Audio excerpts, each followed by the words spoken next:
Hello everyone, welcome to our YouTube channel education zone Rahul and Ritu. तो आज का हमारा टॉपिक है जीएसटी। उससे पहले मैं आपको कुछ फैक्ट बता देना चाहती हूँ। केंद्र सरकार ने जीएसटी दरों में बदलाव करके आम आदमी, किसानों और छोटे उद्यमियों के लिए सैकड़ों वस्तुओं को सस्ता कर दिया है। अब जीएसटी की सिर्फ दो दरें 5% और 18% होगी। स्वास्थ्य बीमा और जीवन बीमा पर लगने वाला 18% जीएसटी खत्म कर दिया गया है। तो चलिए फ्रेंड्स, आज की क्लास शुरू करते हैं हमारे पहले क्वेश्चन के साथ। आज का हमारा पहला क्वेश्चन है, भारत में वस्तु एवं सेवा कर जीएसटी किस दिन लागू किया गया? 1 जनवरी 2017, 1 जुलाई 2017, 15 अगस्त 2017 या 1 अप्रैल 2018? इसका सही आंसर हो जाएगा ऑप्शन नंबर बी, 1 जुलाई 2017। भारत में जीएसटी 1 जुलाई 2017 को लागू किया गया। इसे एक राष्ट्र एक कर, वन नेशन वन टैक्स कहा गया।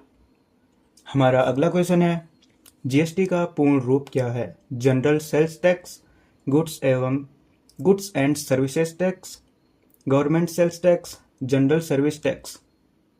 इसका सही आंसर हो जाएगा option number B, goods and services tax. GST का अर्थ वस्तु एवं सेवा कर है। यह अप्रत्यक्ष कर है जो वस्तुओं और सेवाओं पर लगाया जाता है। अगला क्वेश्चन हमारा, भारत में जीएसटी किस संवैधानिक संशोधन द्वारा लागू किया गया? 100वां संशोधन, 101वां संशोधन, 102वां संशोधन या 99वां संशोधन? इसका सही आंसर हो जाएगा ऑप्शन नंबर बी, 101वां संशोधन। भारत में जीएसटी लागू करने के लिए 2016 में संविधान का 101वां संशोधन किया गया। अगला क्वेश्चन है, जीएसटी में किन किन करों को सम्मिलित किया गया? उत्पाद शुल्क, सेवा कर, मूल्यवर्धित कर, उपरोक्त सभी? इसका आंसर हो जाएगा फ्रेंड्स उपरोक्त सभी। जीएसटी में केंद्रीय उत्पाद शुल्क, सेवा कर, वैट, लग्जरी टैक्स, ऑक्ट्रॉय आदि करों को शामिल किया गया है। अगला क्वेश्चन, भारत में जीएसटी की सर्वाधिक दर कितनी है? 12%, 18%, 28% या 30%? इसका आंसर सही हो जाएगा फ्रेंड्स 28%। जीएसटी की दरें 5%, 12%, 18% और 28% है। इनमें से 28% दर सबसे अधिक है, जो विलासिता एवं हानिकारक वस्तुओं पर लागू होती है।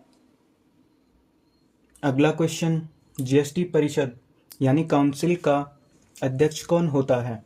भारत के राष्ट्रपति, भारत के प्रधानमंत्री, भारत के वित्त मंत्री या आरबीआई गवर्नर?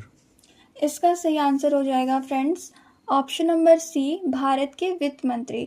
संविधान के अनुच्छेद 279 का ए के अनुसार जीएसटी परिषद का गठन हुआ। इसका अप्रत्यक्ष भारत के वित्त मंत्री होता है। अगला क्वेश्चन है, जीएसटी भारत में किस प्रकार का कर है?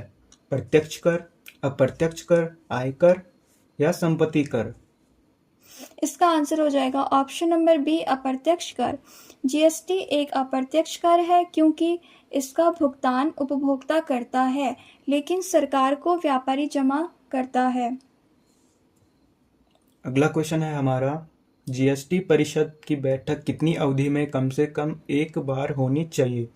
हर 6 माह में, हर 3 माह में, हर 2 माह में या हर वर्ष में?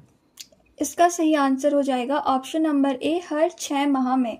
अनुच्छेद 279 का ए के अनुसार जीएसटी परिषद की बैठक कम से कम हर 6 माह में एक बार अवश्य होनी चाहिए।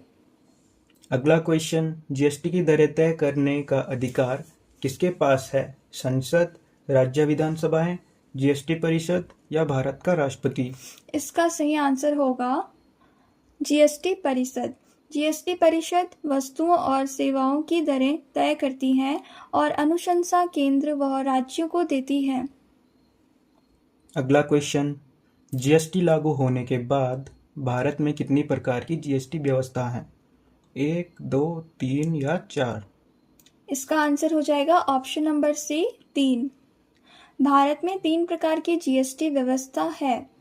सबसे पहला है केंद्र सरकार द्वारा लगाया गया, दूसरा है राज्य सरकार द्वारा लगाया गया, तीसरा है अंतर्राज्यीय व्यापार पर लगाया गया।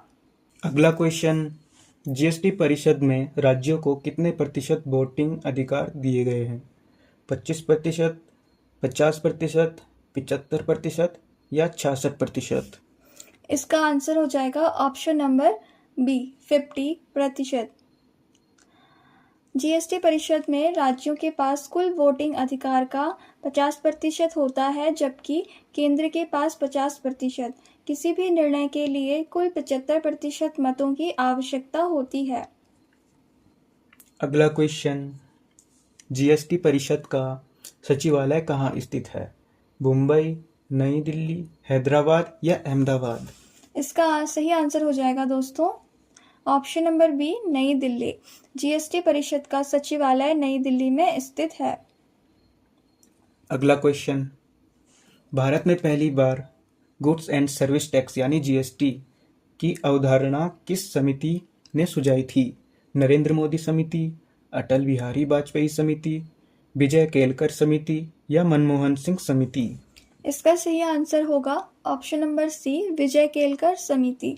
2000 में गठित विजय केलकर समिति ने भारत में जीएसटी लागू करने की सिफारिश की थी।